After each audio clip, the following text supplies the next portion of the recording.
Silicon city ಬೆಂಗಳೂರಿನಲ್ಲಿ traffic ಅನ್ನೋದು ಹಳಿತಪ್ಪಿ ಹೋಗ್ತಾ ಇದೆ. ಅದರಲ್ಲೂ ಕೂಡ ಟ್ರಾಫಿಕ್ ಸಮಸ್ಯೆ ಅಂತಾರಾಷ್ಟ್ರೀಯ ಮಟ್ಟದಲ್ಲಿ ಸುದ್ದಿಯಾಗಿ ರಾಜಧಾನಿ ಬೆಂಗಳೂರಿಗೆ ಕಪ್ಪು ಚುಕ್ಕೆಯಾಗಿ ಪರಿಣಮಿಸ್ತಾ ಇದೆ. ಈ ಸಂದರ್ಭದಲ್ಲಿ ಹೆಂಗಾದರೂ ಮಾಡಿ ಟ್ರಾಫಿಕ್ ಸಮಸ್ಯೆಗೆ ಮುಕ್ತಿ ಹಾಡಬೇಕು ಅನ್ನುವಂತಹ ನಿಟ್ಟಿನಲ್ಲಿ ಸರ್ಕಾರ, ಪೊಲೀಸರು ನಾನಾ ರೀತಿಯ ಪ್ರಯತ್ನಗಳನ್ನು ಪಟ್ಟರೂ ಕೂಡ ಅದು ಫಲ ಕೊಡ್ತಾ ಇಲ್ಲ. ಇದೇ ಈಗ ಪೊಲೀಸರಿಗೆ ಹೊಸ ತಲೆನೋವನ್ನು ಕೂಡ ತಂದಿಟ್ಟಿದೆ. ಈ ಬೆನ್ನಲ್ಲೇ ಟ್ರಾಫಿಕ್ ಅನ್ನು ತಗ್ಗಿಸುವಂತಹ ನಿಟ್ಟಿನಲ್ಲಿ ಮತ್ತೊಂದು ಹೊಸ ಪ್ಲಾನ್ ಅನ್ನು ಬೆಂಗಳೂರು ಪೊಲೀಸರು ಮಾಡಿಕೊಂಡಿದ್ದಾರೆ ಅನ್ನೋದು ಗೊತ್ತಾಗ್ತಾ ಇದೆ. ಏನದು ಆ ಪ್ಲಾನ್ ಅಂದ್ರ ಇಲ್ಲಿದೆ ನೋಡಿ ಡೀಟೇಲ್ಸ್. ರಾಜಧಾನಿಯಲ್ಲಿ ಹಳಿ ತಪ್ಪಿದ ಟ್ರಾಫಿಕ್ ಸಮಸ್ಯೆ, ಆರ್ಟಿಒ ಜೊತೆ ಕಾರ್ಯಾಚರಣೆಗಿಳಿದ ಪೊಲೀಸ್ ಇಲಾಖೆ. ಒನ್ ವೇ ಸವಾರರೇ ಟಾರ್ಗೆಟ್, ಸಿಕ್ಕಿಬಿದ್ದೋರ ಡಿಎಲ್ ಕ್ಯಾನ್ಸಲ್.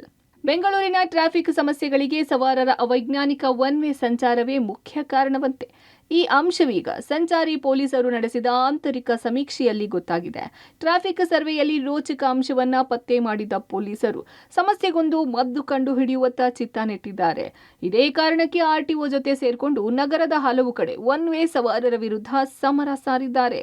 ನಗರದ ಹಲವೆಡೆ ಸವಾರರಿಗೆ ಕಿರಿಕಿರಿ ಜೊತೆ ಟ್ರಾಫಿಕ್ ಸಮಸ್ಯೆ ಹೆಚ್ಚಾಗ್ತಾ ಇದೆ. ಒನ್ ವೇ ಸವಾರರೇ ಇಷ್ಟೆಲ್ಲ ಅವಾಂತರಕ್ಕೆ ಕಾರಣ ಅಂತೆ. 50 ಮೀಟರ್ 100 ಮೀಟರ್ ಅಷ್ಟೇ ಅಂತ ಟ್ರಾಫಿಕ್ ನಡುವೆಯೂ ಒನ್ ವೇಗಳಲ್ಲಿ ನುಗ್ಗಿ ಸಂಚಾರ ಮಾಡ್ತಾರೆ. ಇದರ ಪರಿಣಾಮ ಎದುರಿಗೆ ಬರುವ ಸವಾರರಿಗೆ ಕಿರಿಕಿರಿ ಹೆಚ್ಚಾಗ್ತಿದೆ. ಈ ಎಲ್ಲ ಕಾರಣಗಳಿಂದ ನಗರದ ಟ್ರಾಫಿಕ್ ಸಮಸ್ಯೆ ನಿವಾರಣೆಯ ಮೊದಲ ಹೆಜ್ಜೆ ಇಟ್ಟಿದ್ದಾರೆ. ಆರ್ಟಿಒ ಅಧಿಕಾರಿಗಳ ಜೊತೆ ಕೈ ಜೋಡಿಸಿರುವ ಪೊಲೀಸರು ಇಂತಹ ಸವಾರರನ್ನ ಪತ್ತೆ ಹಚ್ಚಿ ಅಂಥವರ ಡಿಎಲ್ ಕ್ಯಾನ್ಸಲೇಷನ್ಗೆ ಮುಂದಾಗಿದ್ದಾರೆ.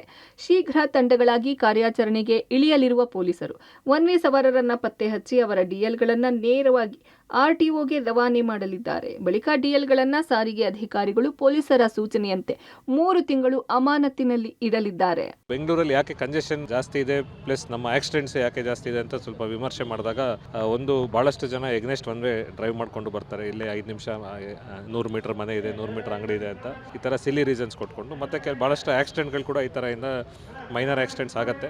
ಸೊ ಇದನ್ನು ತಡೆಗಟ್ಟಲಿಕ್ಕೆ ಮತ್ತು ಸ್ವಲ್ಪ ರೋಡಲ್ಲಿ ಡಿಸಿಪ್ಲಿನ್ ತರಲಿಕ್ಕೆ ನಾವು ಒಂದು ಡ್ರೈವ್ ತಗೊಂಡು ಕೇಸ್ಗಳು ಮಾಡ್ತಾ ಇದ್ದೀವಿ. ಕಳೆದ 3 ದಿನದಿಂದ ಸುಮಾರು 8,000 ಆರ್ಡ್ ಕೇಸ್ನ ನಾವು ಮಾಡಿದ್ದೀವಿ.